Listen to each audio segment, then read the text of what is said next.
वक्फ बोर्डाच्या संदर्भामध्ये शिवसेनेची भूमिका आम्ही पूर्ण स्पष्ट केलेली आहे की यामध्ये आम्ही सोयीचं कधी राजकारण करत नाही.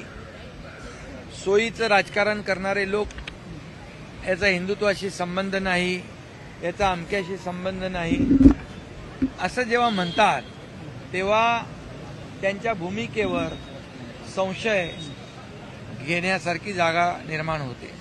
आणि म्हणून जे आम्ही घेतो निर्णय ते खुलेआम घेतो. आणि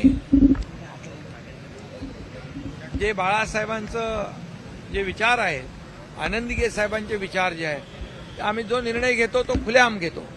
आम्ही असं होईल तसं होईल याचा संबंध त्याच्याशी नाही, हे असं दुटप्पी भूमिका आम्ही कधी घेत नाही. म्हणून आमची भूमिका स्पष्ट आम्ही घेतलेली आहे, सडेतोड भूमिका आम्ही घेतलेली आहे आणि सर्वसामान्य माणसाच्या हिताची भूमिका घेतलेली आहे.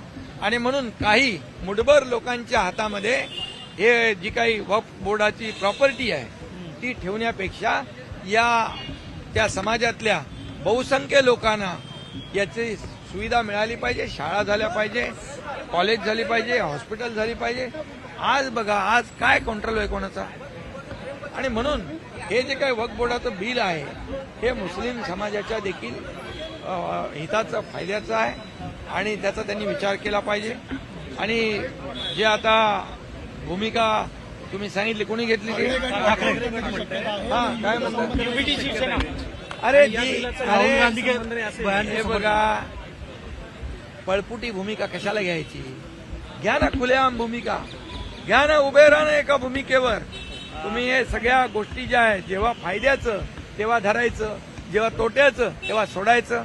त्यामुळे धरलं की चावतंय, सोडलं की पळतंय, अशा प्रकारची जी काय भूमिका घेतल्यामुळे आज त्यांची ही परिस्थिती झालेली आहे. विधानसभेच्या निवडणुकीमध्ये 100 जागा लढून 20 जागा निवडून आलेल्या आहेत. आणि यापुढे देखील ज्या निवडणुका होतील, मुंबई महापालिका असेल, स्थानिक स्वराज्य संस्था असेल, जनता यांना त्यांची जागा दाखवल्याशिवाय राहणार नाही.